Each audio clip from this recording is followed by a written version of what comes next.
नमस्कार। इस वीडियो में हम BS6 बाइक और स्कूटर की ट्रबल शूटिंग के बारे में जानेंगे। ग्राहक आपके पास BS6 बाइक के चालू न होने की शिकायत लेकर आते हैं। इंजन क्रैकिंग होता है और इंजन का MIL लगातार चालू रहता है। इस स्थिति में सबसे पहले फ्यूल पंप की जांच करनी चाहिए। इग्निशन को चालू करें, हालांकि इंजन को चालू न करें। 2 से 3 सेकंड के लिए फ्यूल पंप ऑपरेट होना चाहिए। फ्यूल पंप के ऑपरेटिंग साउंड को ध्यान से सुनें। अगर फ्यूल पंप का ऑपरेटिंग साउंड ओके है तो निर्माता द्वारा निर्धारित मानक के अनुसार फ्यूल लाइन प्रेशर की जांच करें। सामान्य रूप से ये 2.6 से लेकर के 3.5 बार तक होना चाहिए। फ्यूल डिलीवरी टेस्ट करें। इसके लिए इंजेक्टर से कनेक्शंस को हटा दें। इस सिरे को मेजरिंग फ्लास्क पर डुबो दें। इग्निशन को ऑन करें। पंप 2 से 3 सेकंड के लिए ऑपरेट करेगा। निर्माता की सिफारिशों के अनुसार प्रक्रिया को दोहराएं 3 से 5 बार। फ्यूल की मात्रा की माप करें। यह वाहन के मॉडल के आधार पर 70 से 220 मिलीमीटर के बीच होना चाहिए। अगर फ्यूल लाइन प्रेशर और डिलीवरी ओके है तो डायग्नोस्टिक स्कैनर की मदद से स्पार्क प्लग के लिए एक्चुएटर टेस्ट करते हुए इग्निशन सर्किट की जांच करें। एक्चुएटर टेस्ट में डायग्नोस्टिक स्कैनर चयनित एक्चुएटर को ऑपरेट करता है ताकि सही संचालन की पुष्टि की जा सके। स्कैनर में यह सुविधा उपलब्ध होती है। अगर स्पार्क प्लग ओके नहीं है तो स्पार्क प्लग को बदल देना चाहिए। अगर स्पार्क प्लग ओके है तो कंप्रेशन टेस्ट करें। अगर कंप्रेशन टेस्ट ओके नहीं है तो मैकेनिकल फॉल्ट जैसे वॉल्व की timing, valve seat leakage, cylinder और पिस्टन या मैनिफोल्ड लीकेज का पता लगाने के लिए फिर से जांच करें। अगर ये सब कुछ ओके है तो फिर डायग्नोस्टिक स्कैनर के साथ इग्निशन टाइमिंग की जांच करें और इसके लिए व्यू लाइव डेटा फंक्शन का इस्तेमाल करें। अगर कोई फॉल्ट मिलता है तो ECU को रिप्लेस कर दें, क्योंकि ECU की वजह से इग्निशन टाइमिंग में खराबी आ रही है। कुछ निर्माता ECU की फ्लैशिंग की सिफारिश करते हैं ताकि किसी सॉफ्टवेयर एरर को दूर किया जा सके।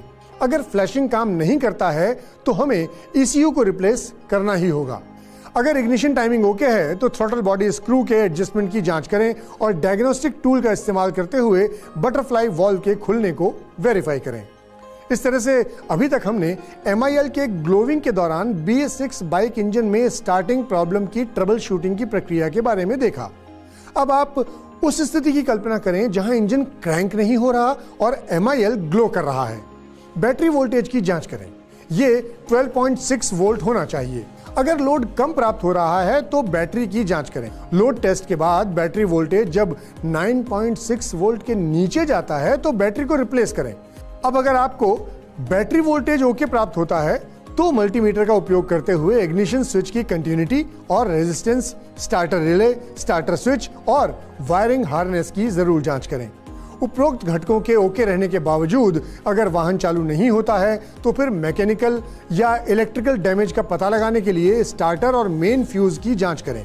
इस प्रकार आपने समझा कि BS6 वाहनों में मूल समस्या के कारणों को जानने के लिए एक विशेष टेस्ट क्रम का पालन करना होता है। इससे अनावश्यक रूप से सिस्टम घटकों को खोले और जांच किए बिना जल्दी से जल्दी मूल कारण का पता लगाया जा सकता है।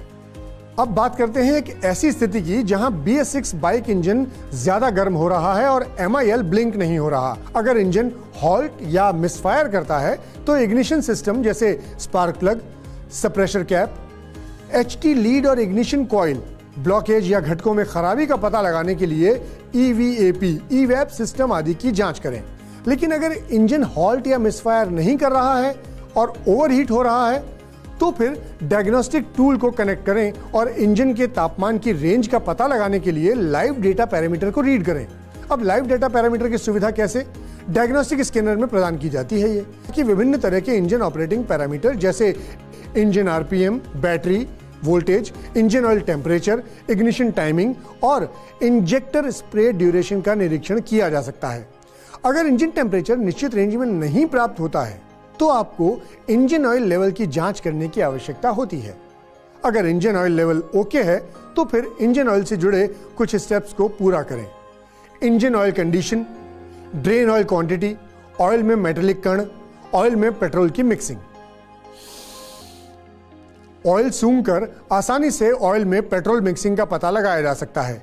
इंजन ओवरहीटिंग के कारण मैकेनिक घटकों जैसे क्लच, ब्रेक, गियर वगैरह के फेलियर हो सकते हैं। अगर ये सब कुछ ओके प्राप्त होता है तो फिर इंजेक्टर प्रेशर और स्प्रे क्वांटिटी की जांच जरूर करें और जरूरत हो तो इनको रिप्लेस करें।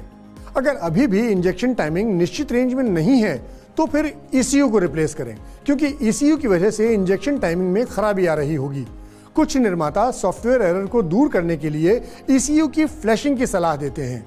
अगर फ्लैशिंग काम नहीं करता है तो हमें ECU को रिप्लेस करना ही होता है। इस वीडियो में आपने फॉल्ट का पता लगाने के लिए ट्रबल शूटिंग की प्रक्रिया और टेस्ट क्रम के बारे में सीखा।